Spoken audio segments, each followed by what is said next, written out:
Амьдрал нүүдэрмхийн зүүрлэн гэрэг. Хэрвээ цаг хугацаа амьдралынхаа хамгийн чухал шийдвэрийг гаргахад хангалттай хугацаагаар зогсож чаддаг байсан бол яах вэ? Тэр мөчл яг одоо. Сайн байна уу найзмын чамайг эндэрсэнд баяртай байна. Би хэдэн минут зарцуулж чиний хизээ нэгэн цагт сонсох хамгийн чухал үгсийг хуваалцах гэж байна. Үтсэн бэ? Муух байдлын тухай ярьж байна. Үхлийн дараа юу болдог вэ? Энэ үнэхээр аимшигтай бодол байж магадгүй. Би танд үхлээс авах шаардлагагүй. Харин чиний ард тэнцэс явцаага тэсм ядан хүлээх тийм нэгэн замыг хариулмаар байна. Та харж гин үү? Бурхан бидний замын зураг бас биднийг хүрэхийг хүссэн тодорхой зорилтод газрыг өгсөн юм. Энэ бол Divine гэж нэрлэгддэг гайхамшигтай газар. Энэ газар бол үгээр хэлжгүй үзэсгэлэнтэй амьдралын тунгаваг цангуу үзүүлсэх холуудтай нутаг юм. Сүрлэг уус, өтгөн ногоон оймоод, дэлхийдээр хизэж харж байгаагүй өнгөө, мэдэхгүй үнэртэй цэцгийн нугаа, энд тоодомшгүй асан тэнгэрийн элчнэр Бурханы гэрлийн гайхамшигт гэрбанд, гэрэлт нь биднээс уртаж оцсон хайртай хүмүүсийн хамт байдаг. Энэ агуу хотын уудам зайд дуу хоор бүжиг наадам өрнөж байв. Divine үнэхээр ямар гайхалтай бохыг, тэнд очих хувьтай хүмүүс ямар бохыг үгээр хэлхий аргагүй. Тэгэхээр Бурхан хүнээс Divine-д очихын тулд яг юу шаарддаг вэ? Энэ талаар ярьцгаая. Зарим хүмүүс үүнийг Бурханы түүх учраас хамгийн агуу түүх гэж нэрлэдэг. Энэ бол түүний бичсэн түүх юм. Энэ бол үнэхээр үзэсгэлэнтэй, бас үнэн түүх юм. Ингээд тэр түүх. Эхэнд Бурхан тэнгэр, газар болон бүх амьд биесийг тэр дундаа анхны эрэхтэй эмэгтэй хүнийг бүтээжээ. Эрэхтэр нь Адам, эмэгтэйг нь Ева гэвэрс.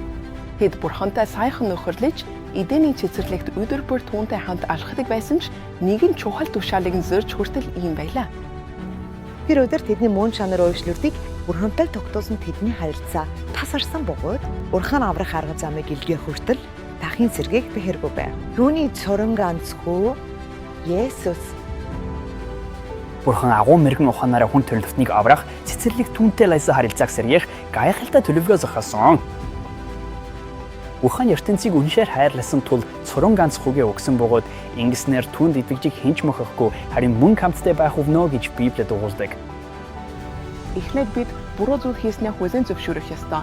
Мөн өөрсдийн гавьяагаар түүний өмнө очих зохисгүй гэдгийг мэдэх хэрэгтэй. Тэгээд бид эдгээс зүйлээ наманчилж амьдралаа Бурханд даатгах нь түүнд бүрэн мэдэх хэрэгтэй. Бид түүний үгэнд зүрх сэтгэлээрээ итгэх ёстой. Есүс нас бараад оршуулгдсан идэх. Тэрээр үхлээс амилсан дэдэр.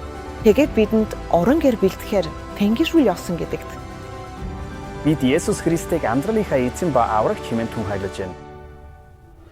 Бид ингэснээр Бурхан бидний үр дулам хийсэн бүх бурууг уучлан гэж амлаадаг. Тэр бидний зүрх сэтгэлд орж биднийг дотроос мал өөрчилж хайдаг. Тэр биднийг өөрийн дэр төрхөөр хэлбэржүүлж Тэнгэрийн улсад урд нь хамт амьдрахад бэлтгэдэг. Сайн уу найзмын, чи гайхамшигтай шинэ амьдралыг эхлүүлж, аяасаа яг удаа эхлүүлж болно. Хэрвээ саяхан сонссон үгс чамд хүрч, чи зүрх сэтгэлдээ эдгээр нь үнэн гэдэгт итгэж байвал. Мөн чи амьдралаа Бурханд даатгахад бэлэн бол надад хамт залбирхийг хүрч байна. Намайг дагаж давтан хэлэнэ. Бурхан минь, би одоо таны өмнө ирлээ. Энэ амьдралыг би ганцаараа авч явж чадахгүй гэдгийг хүлээн зөвшөөрчээ. Таны тусламж надад хэрэгтэй юм. Би танаас өөрийнхөө болон бусдын эсрэг хийсэн бүх л алдаа дутагдал, нүгэл хэлэнцээ, өршөө уучлалыг танаас гуйж байна. Өөрийнхөө эсрэг хийсэн зүйлсийг ч маа. Би үнэхээр харамсаж байна. Би таны өмнө итгэдэг. Есүс миний төлөө дагалмай дээр нас барж, үхлээс амилж, одоо тэнгэрд амьд байгаа гэдэгт итгэдэг. Бурхан минь, би амьдралаа таны гартад авах гэж. Есүс минь, та миний зүрхэнд орж ирээч гэж гуйж байна. Намайг өөрчилж, тантай адил болгооч. Намайг аюул сүнсээр дүүрэх би танаас гуйж бай. Мөн миний амьдрал зориулсан таны бүх төлөвлөгөөг биелүүлэхэд намайг бэлтгэж, хүч чадал өг.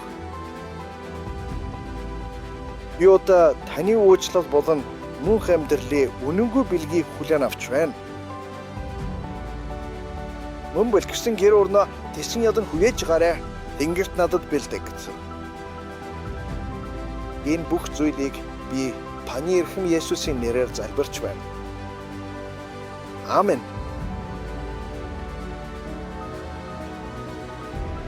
Найз минь, хэрвээ чи сая тэр залбирлыг үйлдсэн бол баяр хүргэе. Чамайг гэр бүлдээ тавтаа морил мөн гэж хэлмээр. Яг одоо бүх тэнгэр баярлан тэмдэглэж байна. Энэ бичлэгийн яг доор ирээд үүсгэсэн бичгтээ узаан товчлуур байгаа бөгөөд би чамайг аясныхаа дараагийн алхмыг хийж Христ доторх шинэ амьдрал чинь юу болохыг олж мэдхийг урьж байна. Бурхан чамайг ивээг найз минь.